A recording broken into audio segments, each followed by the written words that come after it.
नमस्कार दर्शकों दिल्ली पुलिस को अवैध बांग्लादेशी घुसपैठियों के खिलाफ बड़ी कामयाबी मिली है। महज एक ही दिन में दक्षिण और उत्तर दक्षिण पुलिस ने अभियान चलाकर 24 अवैध बांग्लादेशी घुसपैठियों को गिरफ्तार किया है। इनमें से कुछ 1 साल से तो कुछ कई सालों से राजधानी दिल्ली में रह रहे थे। कोई अपना कारोबार कर रहा था तो कोई कूड़ा बिन रहा था और कोई कबाड़ के काम में लगा हुआ था। इनमें से कुछ अस्पताल में अटेंडेंट का काम भी कर रहे थे। दक्षिणी रेंज के ज्वाइंट सीपी ने बताया कि पकड़े गए बांग्लादेशियों में 4 महिलाएं और 2 बच्चे भी शामिल हैं। जब उनकी जांच की गई तो इनमें से कई के पास भारत के परिचय पत्र मिले हैं जो इन्होंने जाली दस्तावेजों के आधार पर हासिल किए थे। पुलिस अधिकारी ने आगे बताया कि पुलिस को आशंका है कि कुछ बिचौलिए इनकी न सिर्फ जाली दस्तावेज बनवाने में मदद करते हैं बल्कि इन जाली दस्तावेजों के आधार पर उनके वोटर कार्ड, पैन कार्ड, आधार कार्ड भी बनवा देते हैं और फिर छोटे मोटे काम दिलाने से लेकर रहने तक के लिए भी इनका इंतजाम कराते हैं। पुलिस का कहना है कि इनसे लगातार पूछताछ जारी है।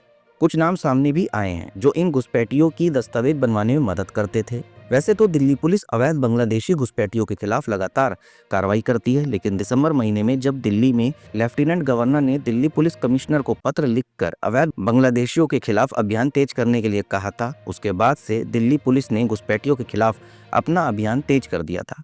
हर जिले में सर्च अभियान और वेरिफिकेशन किया जा रहा है। जानकारी के मुताबिक दिल्ली पुलिस ने अब तक करीब 600 से ज्यादा अवैध बांग्लादेशियों की पहचान की है और FRRO की मदद से इनको डिपोर्ट करने की प्रक्रिया भी शुरू कर दी।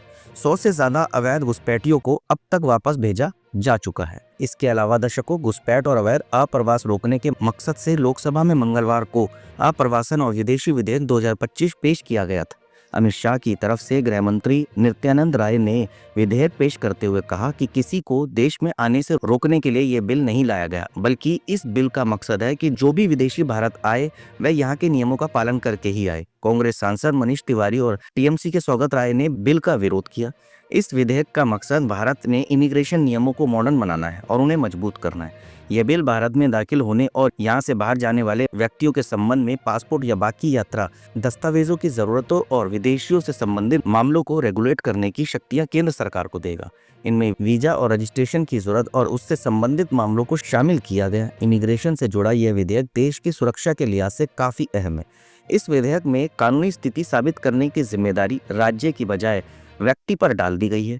यह विधेयक स्पष्ट रूप से भारत की राष्ट्रीय सुरक्षा, संप्रभुता या अखंडता के लिए खतरा माने जाने वाले किसी भी विदेशी नागरिक के प्रवेश या निवास पर पाबंदी लगाता है। साथ ही अनिवार्य करता है कि सभी विदेशी आगमन पर रजिस्ट्रेशन करें और उनकी आवाजाही, नाम परिवर्तन और संरक्षित या प्रतिबंधित क्षेत्रों में उनकी एंट्री पूरी तरह बैन हो।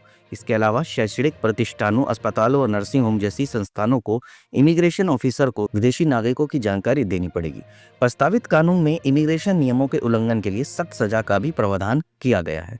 वैध पासपोर्ट या वीजा के बिना भारत में अवैध रूप से एंट्री करने पर 5 साल तक की कैद और 5 लाख रुपए तक का जुर्माना हो सकता है। जाली दस्तावेजों का इस्तेमाल करने वालों को 2 से 7 साल तक जेल और 1 लाख रुपए से 10 लाख रुपए तक का जुर्माना हो सकता है। निर्धारित समय से अधिक समय तक रहना, वीजा शर्तों का उल्लंघन करना या प्रतिबंधित क्षेत्रों में प्रवेश करने जैसे अपराधों के लिए 3 साल तक की कैद, 3 लाख रुपए तक का जुर्माना या दोनों भी हो सकते हैं।